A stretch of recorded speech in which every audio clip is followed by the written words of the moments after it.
Hi friends स्वागत है आप सभी का मिशन क्वेश्चन सेंटर में। इस वीडियो में बात करेंगे दिवस एवं तिथियों के बारे में। इंपॉर्टेंट क्वेश्चन क्या क्या बने हैं, क्या क्या पूछे गए हैं, जो भी इन्वायरमेंट के टॉपिक हैं वहाँ से क्या क्या क्वेश्चन बने हैं। तो पहला अगर देखा जाता है तो यहाँ पर अगर देखा जाए कि विश्व आद्य भूमि दिवस, ठीक है, ये सब इनकी थीम दे रखी है यहाँ पर। पहले क्वेश्चन पे ही चलते हैं। विश्व पर्यावरण दिवस कब मनाते हैं? 5 जून को मनाया जाता है, ठीक है भाई। तम्बाकू निषेध दिवस कब मनाते हैं? 31 मई को मनाते हैं। 19 नवंबर को किस दिवस के रूप में मनाते हैं? विश्व शौचालय दिवस के रूप में मनाते हैं 19 नवंबर को।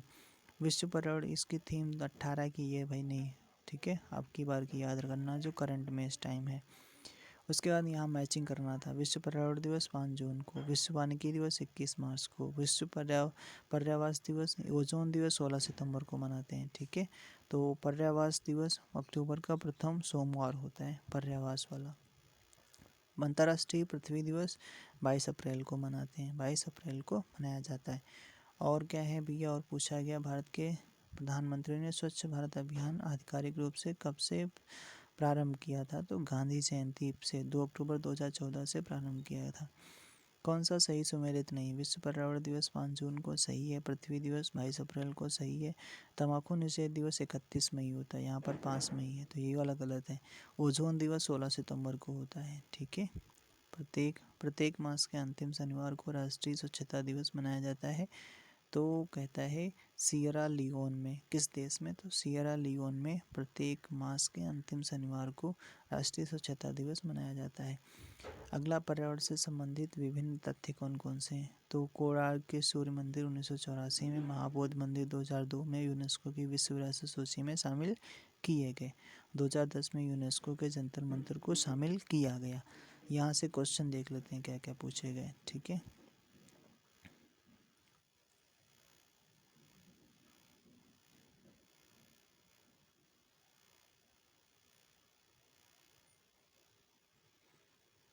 तो यहाँ पर इसको दे रखा है कब कौन शामिल किया गया है।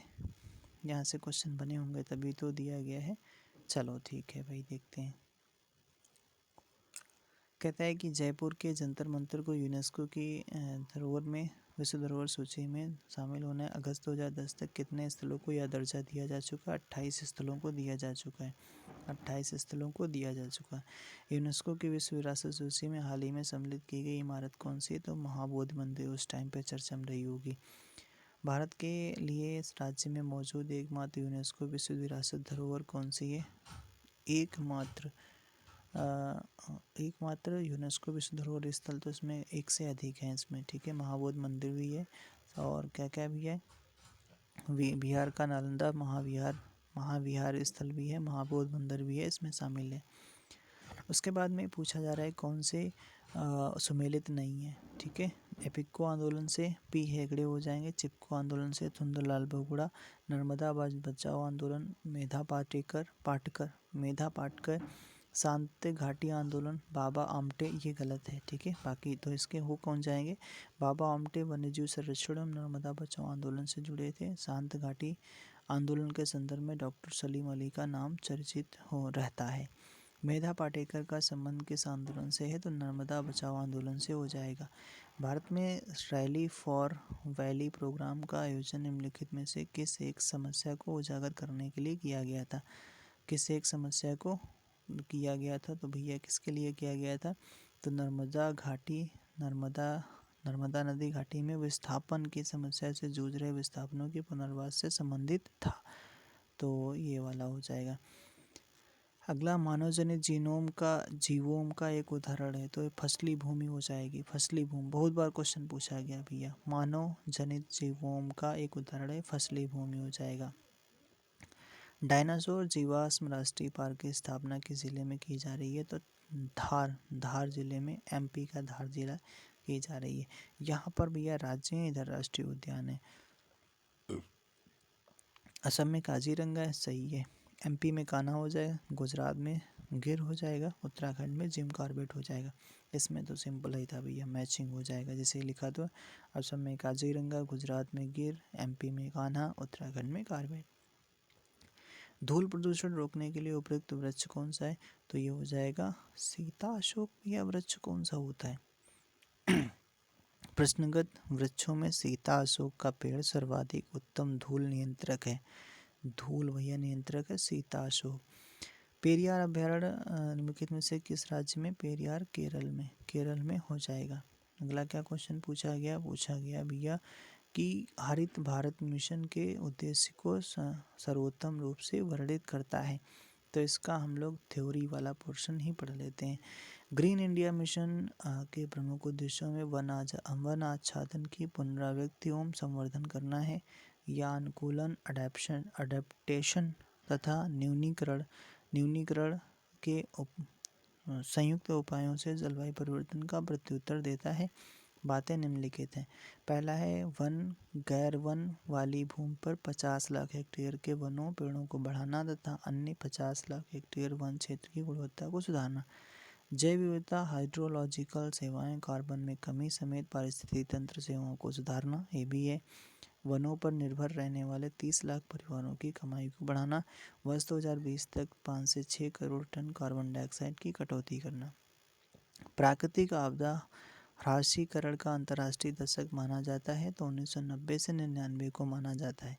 1990 से 99 को माना जाता है। आपदा प्रबंधन एक्ट कब आया? 2005 में आया। ठीक है। राष्ट्रीय आपदा प्रबंधन प्राधिकरण का एक्ट कब आया? 2005 में आया। और क्या है? निम्नलिखित में से कौन सा आपदा के बाद का उपाय क्या है? तो पुनर्निर्माण ही हो जाएगा। पुनर्निर्माण ही हो जाएगा, आपदा के बाद का उपाय है। ठीक है भैया। आपदा के बाद, आपदा के पूर्व, ये प्रिवेंशन और मिटिगेशन और प्रिपेरेडनेस। ठीक है। अगला देखो, किसे मेगा डाइवर्स देश के रूप में जाना जाता है? किसे मेगा डाइवर्स देश के रूप में जाना जाता है? तो ऑस्ट्रेलिया को जाना जाता है। जहाँ मेगा डाइवर्स क्या होता है? तो ऐसे देशों का समूह है जहाँ पृथ्वी की अधिकांश प्रजातियाँ पाई जाती हैं। इन देशों को अत्यधिक जैव विविध माना जाता है।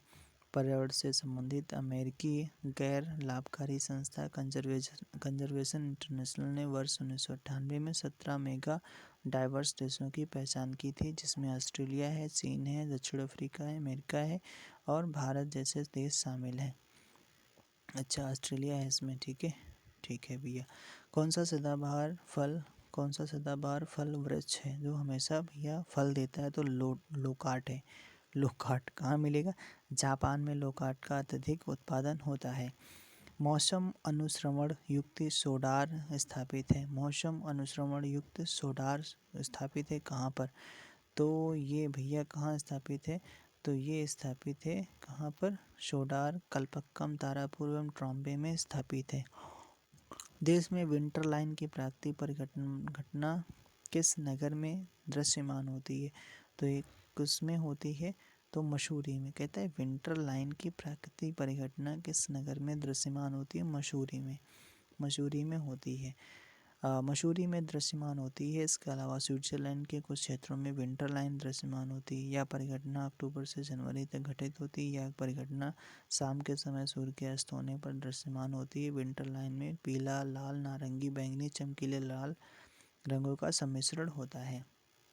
अच्छा भैया, ठीक है। अगला क्वेश्चन क्या पूछा गया? यदि आप ग्रामीण क्षेत्र से होकर गुजरते हैं तो आपको यह देखने को मिल सकता है कि अनेक प्रकार के पक्षी चरने वाले पशुओं भैंसों के पीछे पीछे चलते हैं।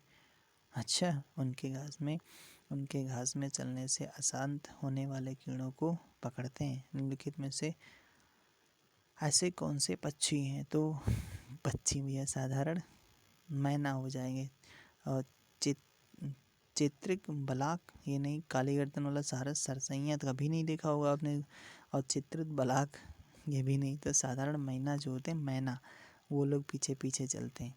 अच्छा भैया, तो लिखा है प्रख्यात पक्षी विज्ञान डॉक्टर सलीम अली ने अपनी पुस्तक handbook of the birds of India and Pakistan volume 5 में स्पष्ट उद्धृत किया है कि मैना पक्षी पशुओं के पीछे पीछे चलती हैं। उनके चलने के कारण उड़ने वाले कीटों को अपना आहार बनाती हैं। चित्रित बलाक हिमालय के दक्षिण में उष्णकटिबंधीय एशिया में पाया जाने वाला पक्षी है।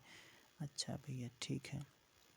अगला क्या पूछा गया? किसकी औसत शुद्ध प्राथमिक उत्पादकता सबसे कम होती है। तो शीतोष्ण कटिबंधीय घास प्रदेश वाले की सबसे कम होती उत्पादकता।